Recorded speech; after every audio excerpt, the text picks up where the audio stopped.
Okay, good morning as always. And as I always try to say, I'm just killing a minute or so here to allow everybody time to get into the grand rounds.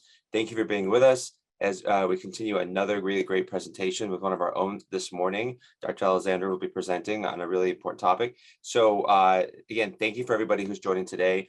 And I wanted to say one special thank you to many of our leaders division, especially Dr. Dunn, who I'll turn it over to in a minute. Drs. Harmon and Salas as well for helping create really a lot of great grand rounds throughout the year, particularly this month. As you know, this month is Black History Month, so we're celebrating that as well as American Heart Month. And so we have the perfect topic along those lines. I don't really have any many updates regarding viral infections, COVID or whatnot, which is always good news because things are doing much better. As I always say as well, please do message me if you have anything that you'd like to see updated at the beginning of grand rounds or throughout our communication circulation. That being said, I will now turn it over to Dr. Dunn for a couple of quick announcements to then turn it over to Dr. Lewis. Dr. Dunn, thank you again. I'll pass it over to you. Thanks, Dr. Ozdalga. And I just want to remind everyone that Dr. Caceres is also on our team, and we have so much gratitude for her as well. As you know, it is Black History Month, and we've had a wonderful series of grand rounds so far. We also have an amazing event later on this month to celebrate Black History Month. That's going to be on Tuesday, February 28th, at the end of this very short month. It is noted that it's shorter. Thank you. We need a 31-day month for Black folks. But anyway, that's going to be Tuesday, February 28th at noon on the Dean's Lawn. It's an in-person event where we'll be welcoming the Kumba dance group. And we will have some delicious food by some Black-owned businesses there as well. Again, on the Dean's Lawn, Tuesday, February 28th at noon. There is a QR code on the screen, and we will also put the link to registration or RSVP in the chat. Hope you all can make it there. Sure to be a great event. And we have one more week of grand rounds for Black History Month, and we will be welcoming Dr. Utibe Essien. So I hope you will all be there as well. That's going to be a virtual grand rounds.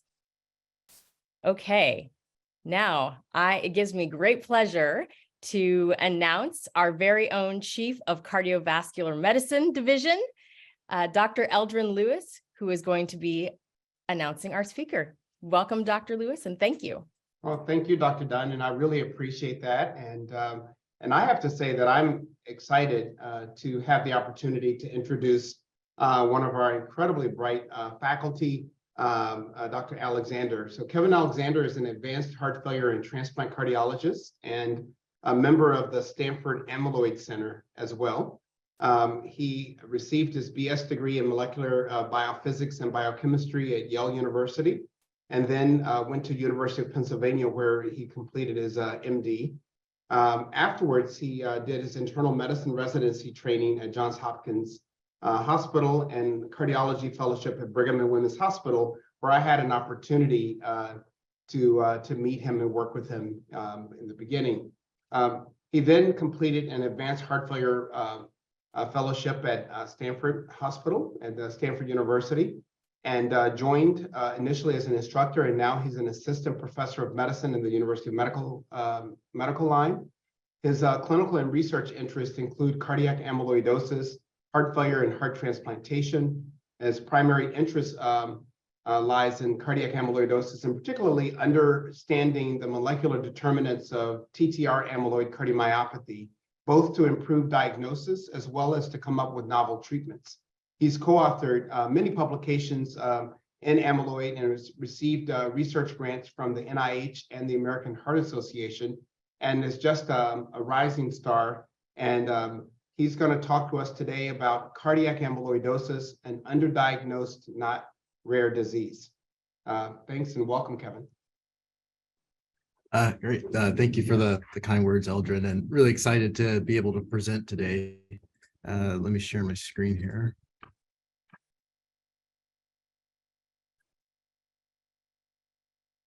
Okay, so hopefully that shows up in presentation mode for everyone.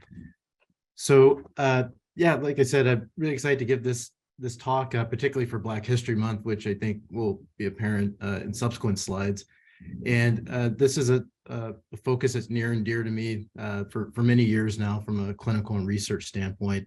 And I hope that by the end of the talk that you would agree that cardiac amyloid is not a rare condition. It's something that we should all be thinking about as medicine specialists.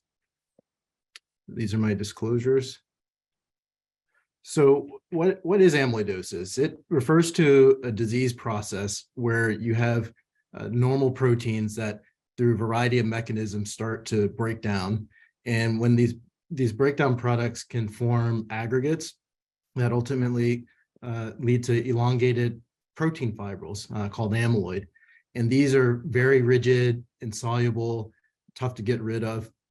And amyloid diseases tend to be progressive. So once they start to build up in various parts of the body, it leads to organ dysfunction and a lot of morbidity and mortality.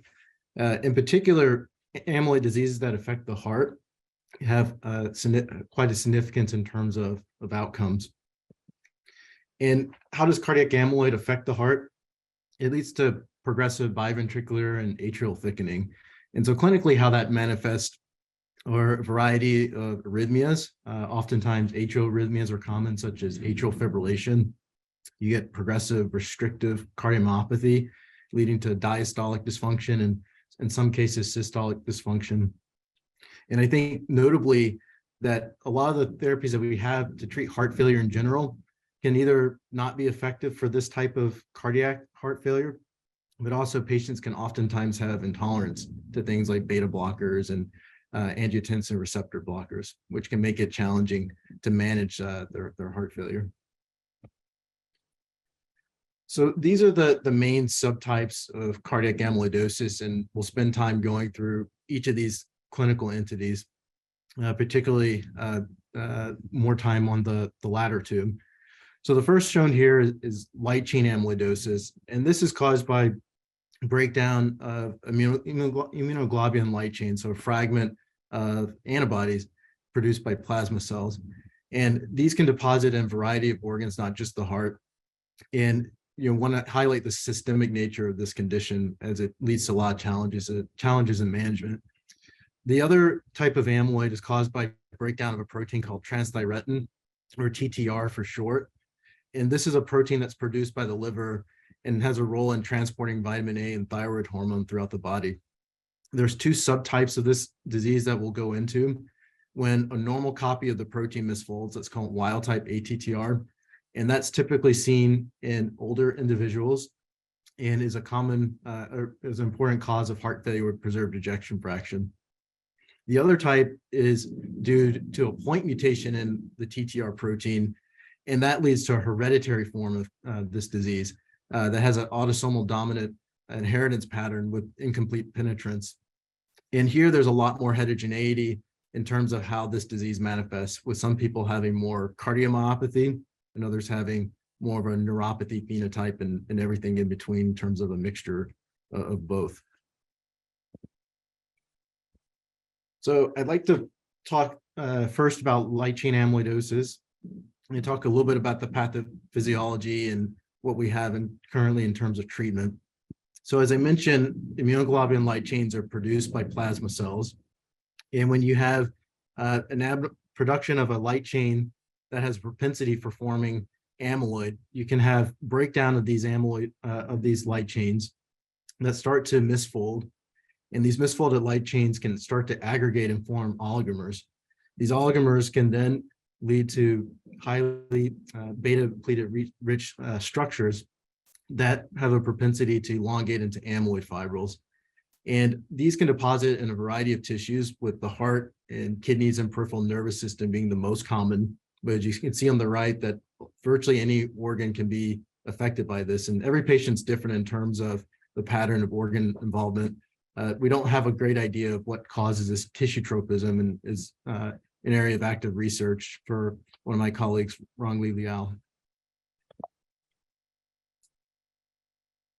So in terms of how this light chain amyloid affects the heart, there's a couple of mechanisms I'd like to discuss.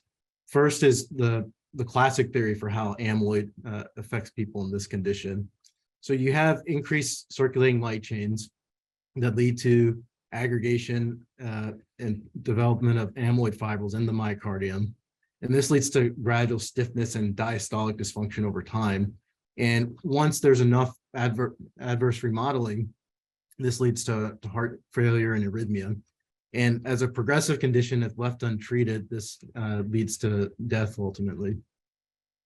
I think that it's important to say that that's only part of the story, because in addition to this mechanical dysfunction caused by gradual fibril buildup, the light chains themselves can exert direct cardiotoxicity, which is an important feature of this disease. These are work that my mentor, Rongli Liao, did a couple of decades ago to be the first to kind of highlight this.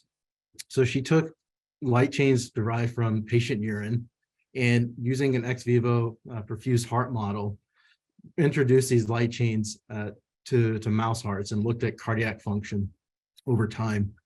And so what you can see is in mouse hearts that got light chains from patients with amyloidosis, that the LVEDP, which is a measure of diastolic dysfunction and stiffness in the heart, increased dramatically over the first 15 minutes. So kind of an acute rise, acute worsening of cardiac function within minutes of being exposed to these light chains. And not shown here is when you do a washout, the cardiac function returns to normal pretty quickly.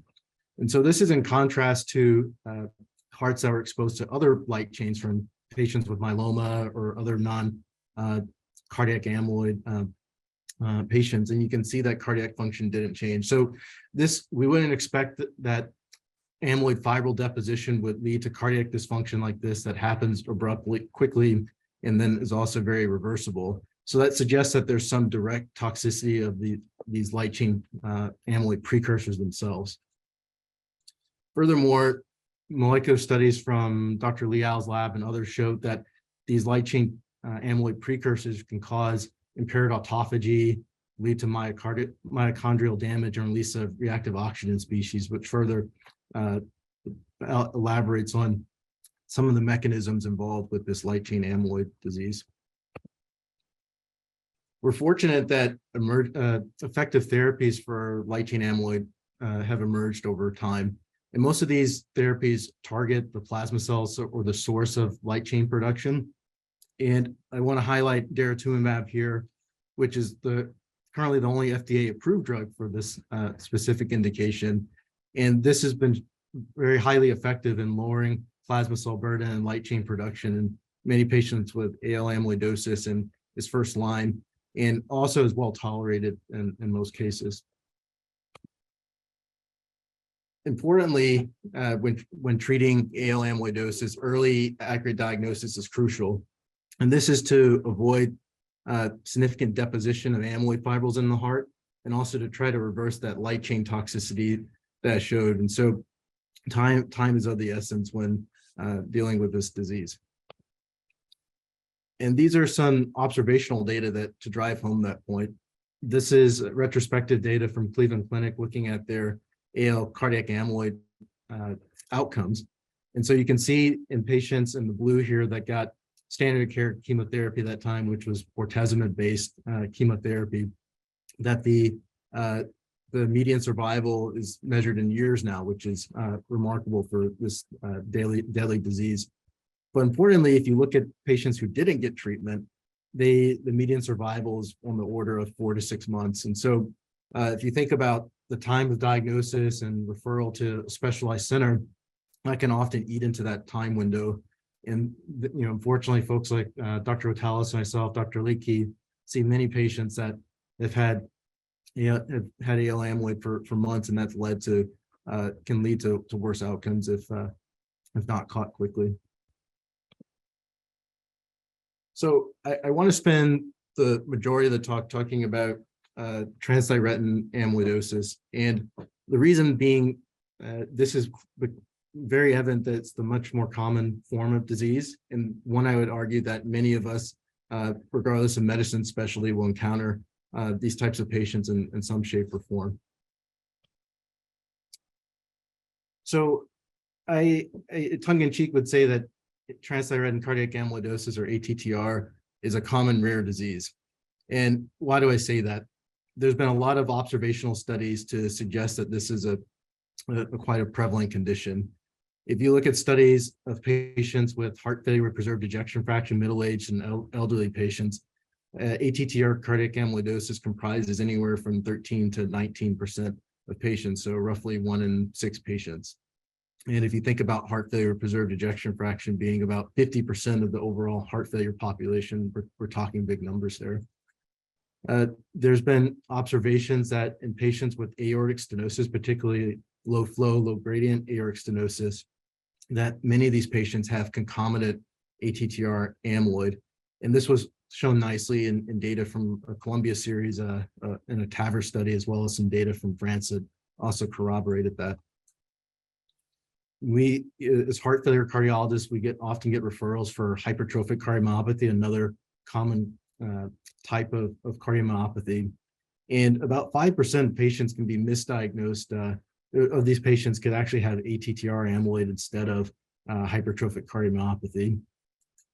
And then finally, and I'll show a little bit later, nuclear scintigraphy has become a non-invasive way to diagnose this condition. And we use scintigraphy for other diseases, particularly in oncology. And there's been increasing reports of incidental discoveries of ATTR cardiac amyloid on studies ordered for non-cardiac reasons. So, I'd say I get a few cases a year where someone's had, say, a scan for surveillance of prostate cancer or something like that, and someone, astute radiologist notices that there's significant cardiac uptake, and that prompts further workup that ultimately shows that there's ATTR amyloid present. So, if you look at these percentages and these different patient populations, it ends up being quite a few patients that could potentially have ATTR amyloid. I mentioned that there's a hereditary form of this condition, and there's dozens of mutations that have been described to cause ATTR or to increase the risk for ATTR amyloid. And interestingly, there's a wide heterogeneity in terms of age of onset, as well as organ manifestations shown here, where there's certain mutations that are more commonly associated with neuropathy predominant phenotype, and others that are more cardiomyopathy and everything in between. And I think it's a fascinating question of why there's this tropism of a single point mutation dictating patterns of organ infiltration. And so that's something that our group and others are interested in trying to understand better.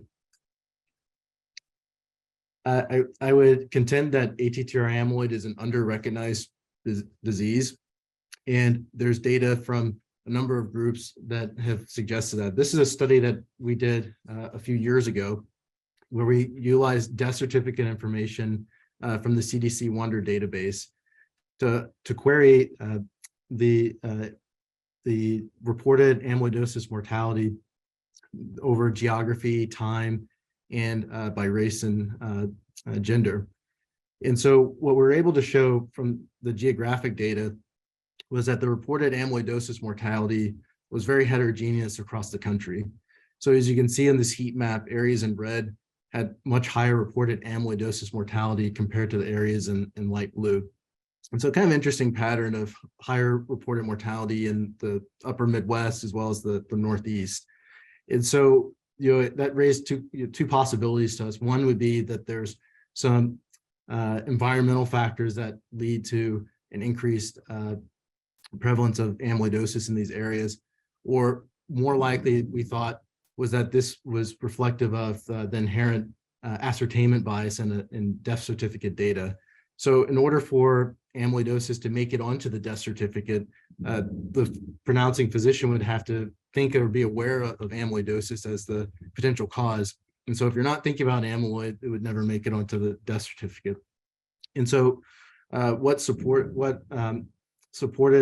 this conclusion? Well, when we looked at countywide data, for example, in Rochester, Minnesota, we saw that the reported amyloidosis mortality was several-fold higher than it was in the surrounding state, and that was even higher than these other states that I mentioned.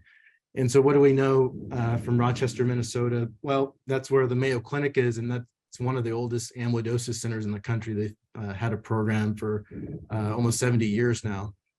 And when we looked at other countywide data, the top counties with the counties with the top reported amyloidosis mortality, we saw a pattern emerge where there's clustering around established amyloidosis centers such as Mayo Clinic, the Boston program, Stanford, Cleveland Clinic as well. And so I think that further drives home the point that if you're looking for amyloid, you're more likely to find cases. And I suspect that the areas that have lower reported mortality, in fact, do have a similar prevalence as say California or Minnesota, but they're just not being diagnosed. The other thing from the death certificate study that we observed was that there's much higher amyloidosis mortality among African Americans, particularly men. And I think that this reflects the fact that one of the TTR variants is quite common among Black individuals. So this was a meta-analysis that we did in collaboration with OHSU, looking at all the studies for this particular variant. So the V122I point mutation is carried by 3 to 4% of African Americans. And so this increases the risk of developing ATTR. Not everyone that carries this will go on to develop it, but it leads to a much higher likelihood compared to the general population. And so if you think about 3 to 4% carrier rate, that means in the US alone, there's more than 1 million carriers for this variant. And those individuals have a higher risk of incident heart failure. So one might think that, based on the prevalence of the V122I variant and the fact that African Americans have a higher reported amyloidosis mortality rate, that when we look at the geographic data, that areas with high proportions of African Americans indeed would have, those areas would have high reported mortality.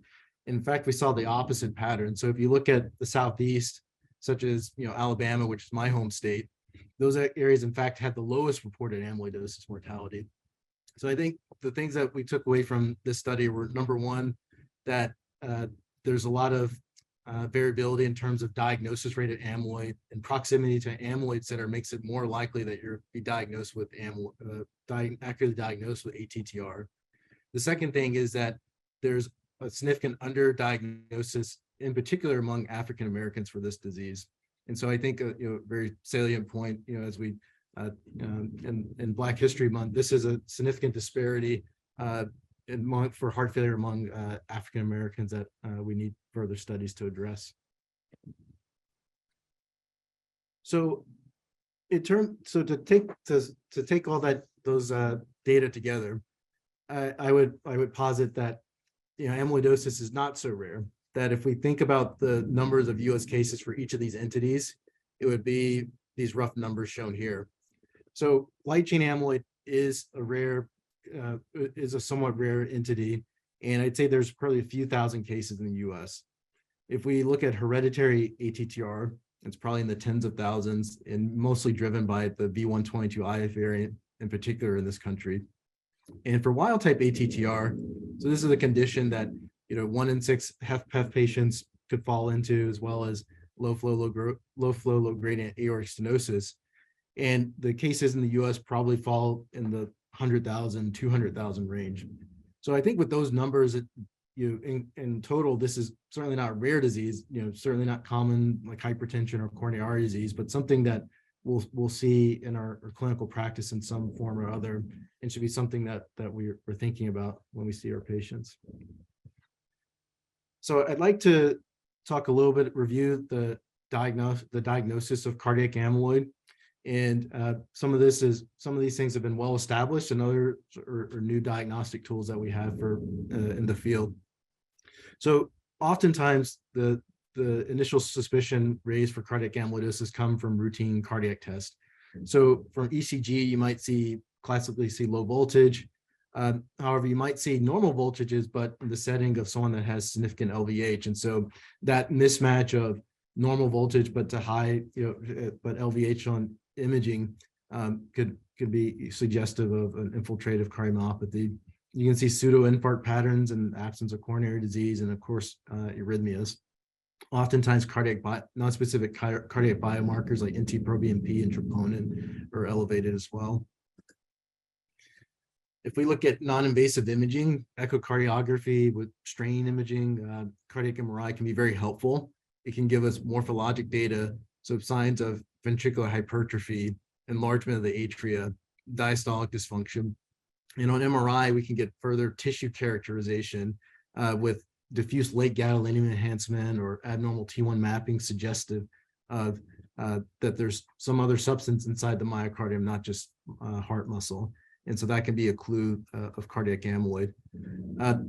As suggestive of that the ECG and echo and MRI can be, you need a confirmatory test to say that there's amyloid there and to rule out the possibility of other kind of amyloid mimics. And so historically, the way to confirm the diagnosis has been by biopsy. You can biopsy the primary organ, say the heart, or do a fat pad biopsy. I'd say in our experience at Stanford, we prefer to biopsy the affected organ. So if there's cardiac manifestations, kidney, heart biopsy. If there's renal manifestations, perhaps pursuing a renal biopsy, because the sensitivity for fat pad biopsies is pretty modest in the 30 to 50% range. And so if it's negative, it doesn't necessarily rule out amyloid. So if you do a heart biopsy, for example, that can tell you if there's the presence of amyloid, and it would look something like on these slides where the dark purple areas are myocytes, cardiomyocytes, and the light pink material in between is all amyloid. So it's a picture that really drives home the point that this is a very devastating disease, and can really impact cardiac function with these fibrils encased with amyloid fibrils. In addition to confirming the presence of amyloid, you can do subsequent studies to subtype amyloid. So to determine if you're dealing with light chain amyloid, or you're dealing with HTTR amyloid, or another type of amyloid. And that's performed via immunohistochemistry staining, or you can do mass spectrometry, where you can analyze the peptide sequence of these proteins to confirm the diagnosis. So, that's great. I mean, so to summarize, we have non-invasive tests that are not necessarily specific or sensitive for early disease. You have an myocardial biopsy that can pick up disease, but it's invasive. And so we've, over the last several years, started to use more and more non-invasive confirmatory testing. And so nuclear scintigraphy imaging is an alternative way to diagnose ATTR in certain cases.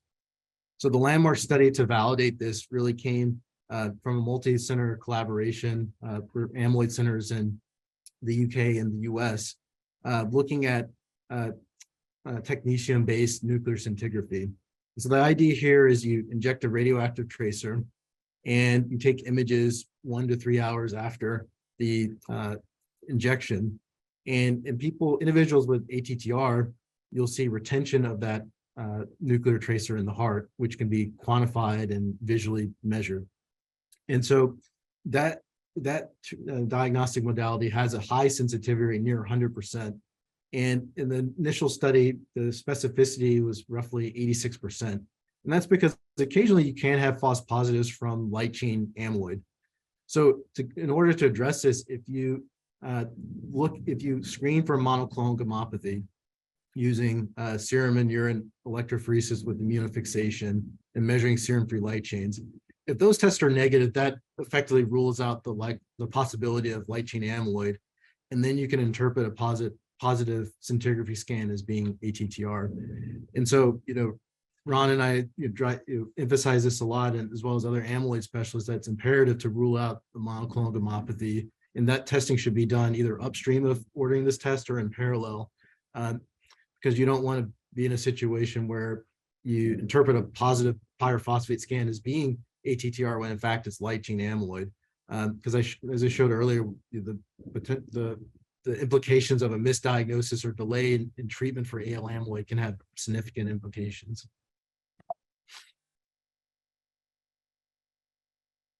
The other thing I would say in terms of thinking about ATTR amyloid, so there's a lot of cardiac manifestations and signs on imaging that we discussed. But there's a lot of extra cardiac clues that should be considered as well. Particularly wild type ATTR amyloidosis has a predilection for building up in tendons and ligaments. And so many patients will have things like bilateral carpal tunnel syndrome, ruptured bicep tendon, torn rotator cuffs, lumbar spinal stenosis. And oftentimes the manifestations of these conditions precedes heart failure symptoms by 5 to 7 years. It's probably due to the fact that amyloid is building up diffusely in all these areas, the heart and the tendons and ligaments. But in terms of causing symptoms, you need far less amyloid, say in the carpal tunnel space, which is much smaller, before you have symptoms. Whereas for the heart, to get diastolic dysfunction leading to heart failure, you need to have a much higher, relatively higher burden of amyloid before you have symptoms. And so this can be, if you see patients with this in your primary care clinic or outside cardiology clinic, these can be clues. And particularly this, in addition to other kind of red flag symptoms and heart failure, should prompt further investigation. And so this was a proposed screening algorithm that Dr. Watalis and colleagues came up with a few years ago as just a suggestion for patients to consider additional testing. So if you have heart failure or some red flag symptoms such as bilateral carpal tunnel syndrome or other associated things like neuropathy, and you have signs of left ventricular hypertrophy in a middle-aged or older individual, it's reasonable to screen for HTTR cardiac amyloid. And that can be done with centigraphy if there's not a monoclonal gammopathy present, or with biopsy if there isn't, if MGUS is present. So why is it important that we diagnose ATTR? Well, in the last few years, there have been novel effective treatments that have emerged. And so these can have a significant impact on morbidity and mortality. And so it's imperative to, just like light chain amyloidosis, to identify these patients. So I'll discuss the currently available treatments. I think to better understand how they work, I'm just going to quickly review the pathogenesis of ATTR. So transthyretin is a protein produced by the liver, and it transports vitamin A and thyroid hormone throughout the body. It normally circulates as a homotetramer, so four like pieces that are closely bound together. And what happens in ATTR amyloidosis is these tetramers disrupt and dissociate into monomers. And these monomers are very thermodynamically unstable and have a propensity for further misfolding and aggregating. So this is really the rate limiting step in terms of the amyloid process for this disease. Now, what leads to this disruption is only incompletely understood. Certainly, if you have a point mutation, say for the hereditary form of this disease, that can lead to increased instability of the tetramer. But there's probably also age and sex-related factors that dictate TTR stability. So these unstable monomers can start to form oligomers and ultimately form amyloid fibrils that deposit in the heart and other places. So in talking about treatments for ATTR, there's two classes of therapies that are currently approved for this disease. The first are what are called transthyretin stabilizers. And these are drugs that, small molecules that bind to the tetramer, thereby stabilizing it and reducing the amount that breaks down and forms monomers. So shown below are the drugs that have been studied for this purpose. Tafamidis is the one I'll spend the most time on, given that it's currently FDA approved for treatment. Acoramidis is another stabilizer that's in phase 3 trials. And this was a molecule that was actually created at Stanford by Isabella Grafe and colleagues. And then diflunisal is a nonsteroidal anti-inflammatory drug that has been used off-label for TTR stabilization, and I won't go into more about that. So the landmark study for tafamidis and what led to its approval and current use was the ATTRACT trial. So this was a phase 3 randomized controlled trial of over 400 patients with ATTR cardiomyopathy, NYH class 1 to 3 heart failure. And the primary outcome was mortality and CV hospitalization in a hierarchical endpoint. And so what you can see here for survival is that there's a statistically significant benefit in improved survival for tafamidis. And you can see the curve separate out around 18 months. And so Stanford was very involved in this trial. So Ron led this trial, and Stanford was one of the top enrollers for this study. And so we're proud to be a significant contributor to this landmark study that led to the first drug for ATTR cardiac amyloidosis. I think it's important to highlight in the subgroup analysis that not all patients benefited equally. So if you look at the subgroups based on NYH class, you can see that the patients with NYH class 3 heart failure did not derive the same benefit from tafamidis as people with earlier or less severe heart failure. And I think that highlights the point that this drug really works by reducing ongoing amyloid production, but probably doesn't do much to address amyloid that's already deposited in tissue. So if you have someone with more advanced cardiac amyloid disease, that damage, and so to speak, has been done, and you're really, this drug is, you're probably reaching a point of no return in terms of the impact of amyloid on cardiac function. And so this drug is clearly more effective in people that have earlier stage disease, and why we need to continue to push identifying people as early as possible. The other class of therapies that have been studied for ATTR amyloidosis are called silencers. And so these are drugs that are either siRNAs or antisense oligonucleotides that decrease the protein expression of ATTR in the liver, knocking down expressions 70 to 80% depending on the treatment. And the two drugs that are currently approved are patisiran and inotersen. So the phase 3 studies for this, and I'll just highlight them briefly. These were both neuropathy trials. So in contrast to ATTRACT, which studied a cardiomyopathy population, these next two studies looked at people that had mostly neuropathy symptoms. Some of them had a degree of cardiac dysfunction, but that was minor compared to their neuropathy. And so the primary endpoint in both of these trials is neuropathy impairment score, which is a composite score measuring sensory, motor, and autonomic deficits. And so the higher the score, the more impaired you are. And so what you can see over the 18 months, where in the placebo group, there was steady worsening in neuropathy impairment, pretty dramatic, a 28-point increase. So for frame of reference, if say you have diabetic neuropathy, you might expect a few points of worsening in the neuropathy impairment score over a year. So 28 points shows just how dramatic and progressive that ATTR neuropathy can be. If you look at the patisiran group, there is a significant improvement in the neuropathy score. So not only did the neuropathy stabilize, but it improved over 18 months. And so these striking data led to the approval for patisiran. The second drug that was studied is inotersen, which looked at the same neuropathy endpoint. And there you can see the placebo group had significant worsening in neuropathy impairment, and inotersen had a significantly reduced progression of neuropathy. So not quite the same as patisiran, where we saw improvement in neuropathy. This showed kind of more stabilization to slowing of neuropathy progression. So based on these three landmark trials, this is what the current FDA labeling for the drugs are. So tafamidis is approved for cardiomyopathy, whereas patisiran and inotersen are approved for neuropathy.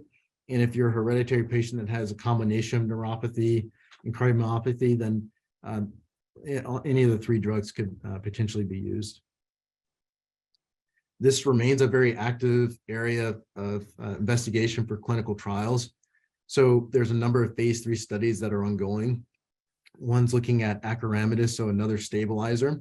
And we have kind of next generation silencers and vutrisiran and Exia's drug, which have similar knockdown to the drugs that I showed you previously, but have much more favorable routes of administration. So in the case of vutrisiran, for example, it's a subcutaneous injection given every 3 months, and that's in contrast to patisiran, which is IV given every 3 weeks.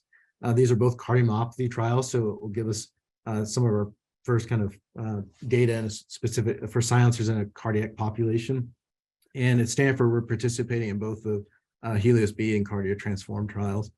Kind of in earlier stages of investigation are monoclonal antibodies looking to promote clearance of amyloid. So the thought being that if you have an antibody specific to ATTR, that it can bind to amyloid that's already deposited in the heart, for example, and promote clearance. So if effective, this could potentially be a complementary mechanism these other drugs that really work on preventing production, but don't address the amyloid that's already in tissues. Also, interesting development is potential role for gene editing for long-term suppression of TTR production. And so phase 1 data has come out over the last couple of years looking at essentially permanent knockdown of ATTR through CRISPR technology. And so you can see that with this product that you can get 90% up to 90% knockdown with gene editing. And as opposed to the other silencer trials I showed where you're dosed every few weeks to months, this would be a one and done treatment. So, I think that there's questions about the long-term safety, of course, of a one-time irreversible knockdown of TTR that, is a question that we'll need to see in the future studies for this therapy. So we've had very positive developments in terms of diagnosis of ATTR with non-invasive testing like nuclear scintigraphy that help us to avoid biopsies in many cases. And we have novel therapies that are effective, but we still have a lot of challenges in treating this condition. And so I think there's a lot of attrition along the pipeline of diagnosing a patient with ATTR and getting them treated, starting with limited disease awareness, the under recognition of this condition in certain groups, particularly among Black individuals and in the elderly. There are diagnostic delays for a number of reasons, that are inherent in our healthcare delivery system. And even if you do get diagnosed with ATTR, there's can be issues with access to these treatments. So I think that this is a very important area of investigation in terms of understanding how healthcare access and disparities affects various groups. And this is work that I've been fortunate to collaborate a lot with Gabby Spencer-Bonilla, who's a current Stanford cardiology fellow, who has a interest in healthcare disparities. And so she's done important work to try to better understand this. And, I would say for other folks that are interested in disparities type research, cardiac amyloid is an area where we need bright minds to help figure out ways to improve the healthcare delivery. In terms of treatment access, I'll just highlight for tafamidis, this is a very expensive drug. It's the off-the-shelf cost is $250,000 a year. And so that has significant implications on who can be treated with it. These are data from Aman Masri and colleagues at OHSU that essentially showed that the out-of-pocket costs before financial assistance can be oftentimes hundreds, if not thousands of dollars a month for patients.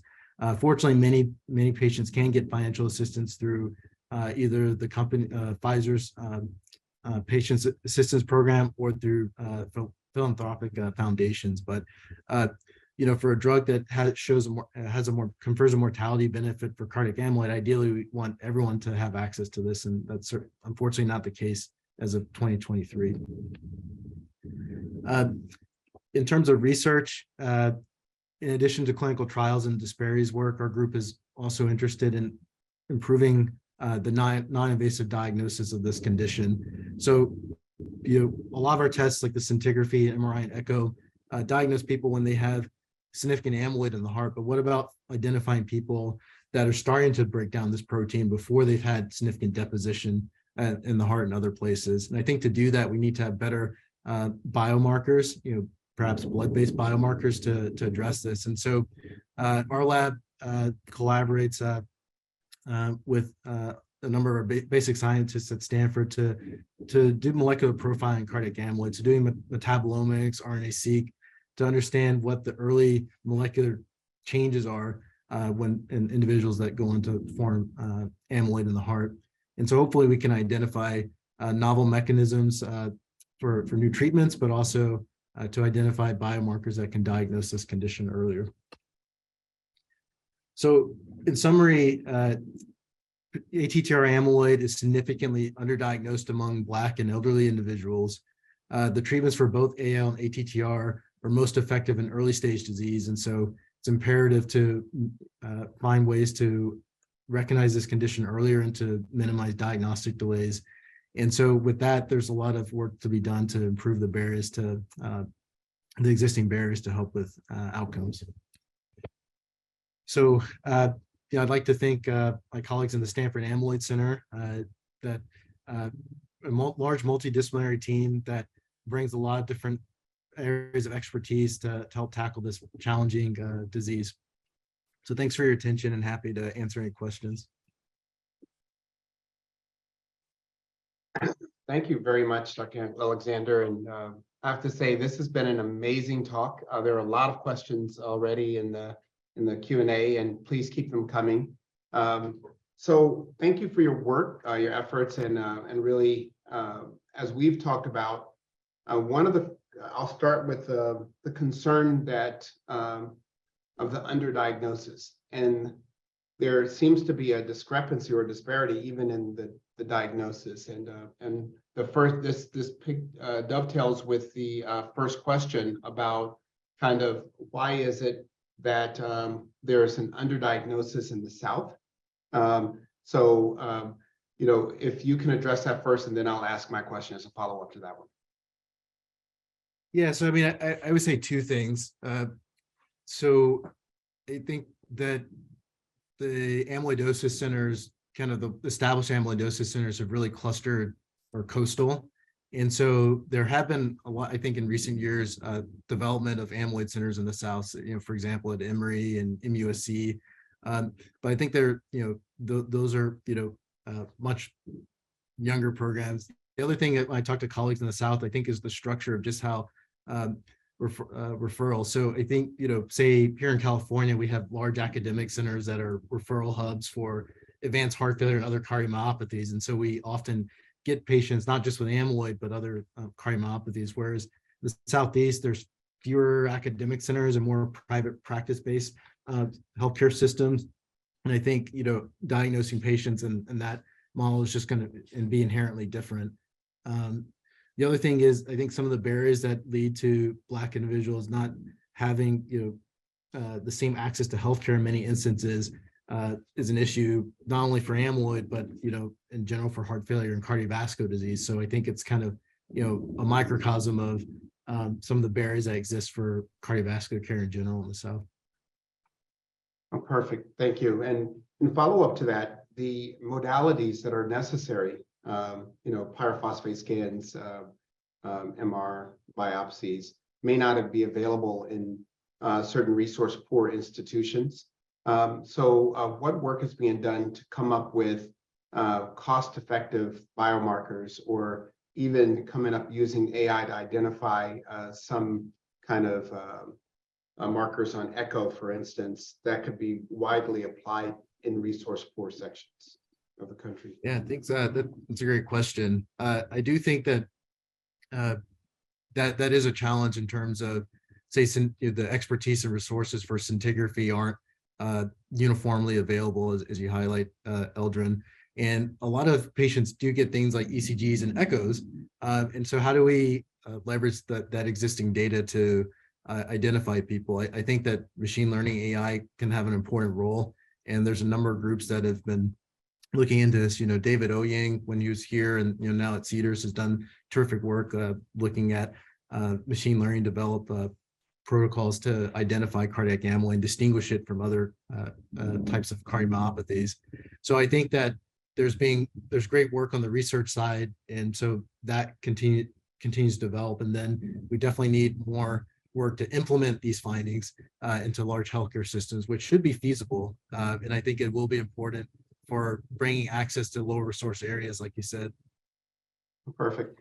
And one question was about the environmental risk factors in the Midwest. Is there anything that you can elaborate on that?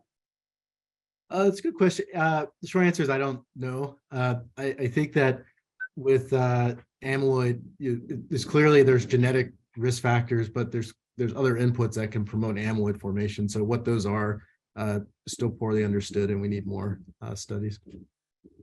Excellent. And do you know what proportion of amyloidosis in Blacks is due to the identified gene? Yeah, it's a good question. So we don't have a lot of population level data for, say, the prevalence of V122I versus wild type among African Americans. There's a study being performed by Rick Ruberg and Matt Maurer at BU and Columbia, respectively, where they're prospectively doing pyrophosphate scans in their populations and Black populations in order to try to better understand that. And so that's an NIH funded study that's ongoing. And I've heard some preliminary data presented at conferences, but nothing yet about the proportion of, say, wild type versus V122I. Oh, perfect. And it's interesting that when you looked at the tafamidis data, you showed that the class 1-2 patients, of course, did better. The class 3 didn't. At least in my experience, I see a lot of advanced stages of disease, probably because they're coming to an amyloid center. In the ERIC study, you had people who had milder forms of disease. Do you think if we were to do widespread screening that we would actually find kind of these milder forms of disease, and there may be other kind of alternatives other than some of the expensive treatments that we have? I do think we would move the needle in terms of finding milder patients. Kind of to your point, I think we tend to see the more advanced patients at tertiary centers, and that's really the tip of the iceberg. But many patients have either preclinical disease or very mild symptoms. So, I think how to manage those patients with tafamidis or other alternative less expensive therapies is an important area to look into.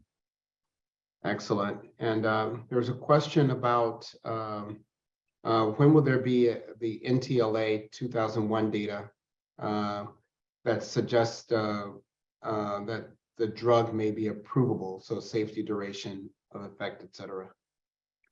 So we just heard about the phase 1 cardiac data at the last AHA meeting in November. And so the phase 3 studies still being under development. So I think that we'll have to see the start of that study, the duration of the study. So the silencer trials in general have been roughly 30-month studies.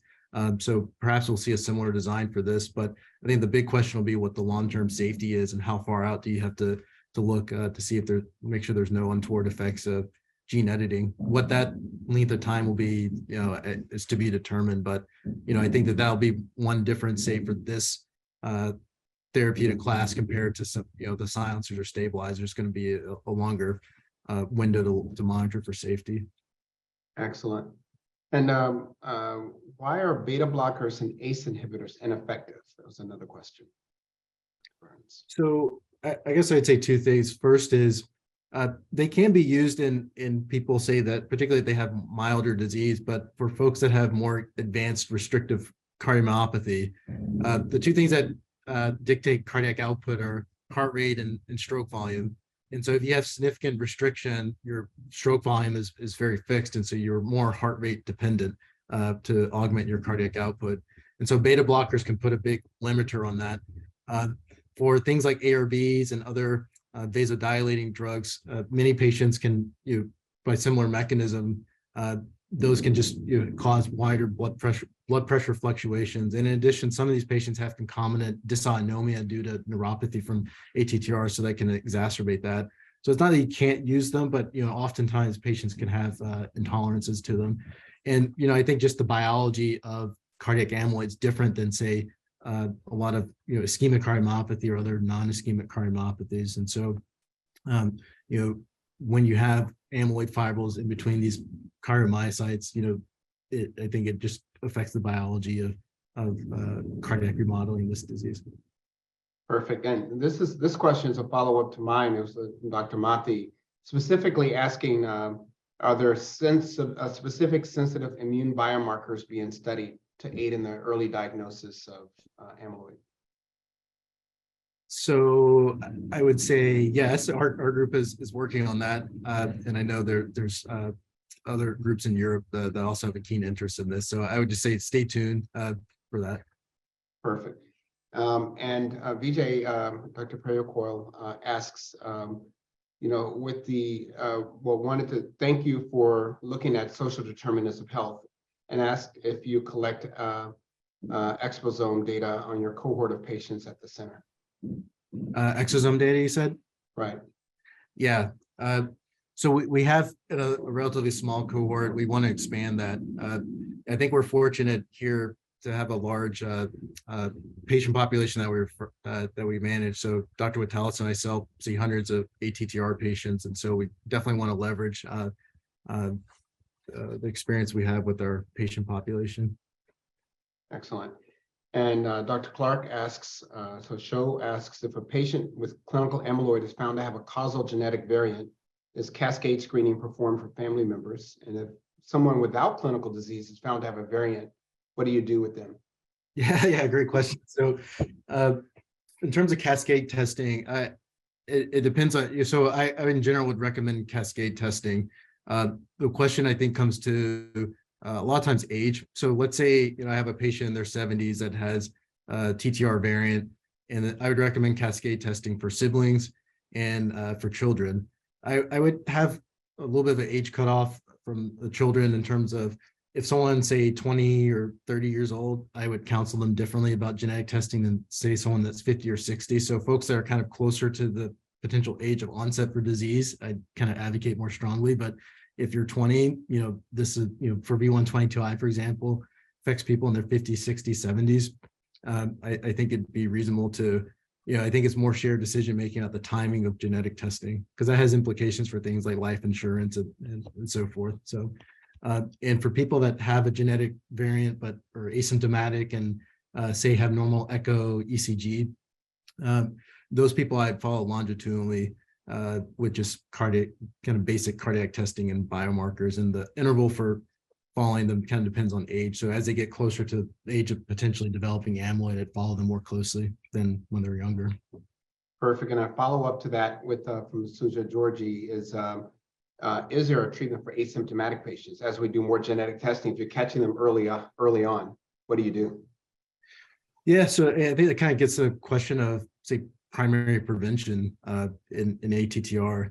So we still don't know of the patients that have a variant who's going to go on to develop amyloid. The penetrance isn't complete. So, I think we don't have enough data to commit everyone to treatment, for example, but at the same time, waiting for amyloid to develop in certain individuals and then starting treatment, it seems, it's not ideal either. So it's definitely an unmet need to kind of understand the role of, say, prophylactic or preventative treatment.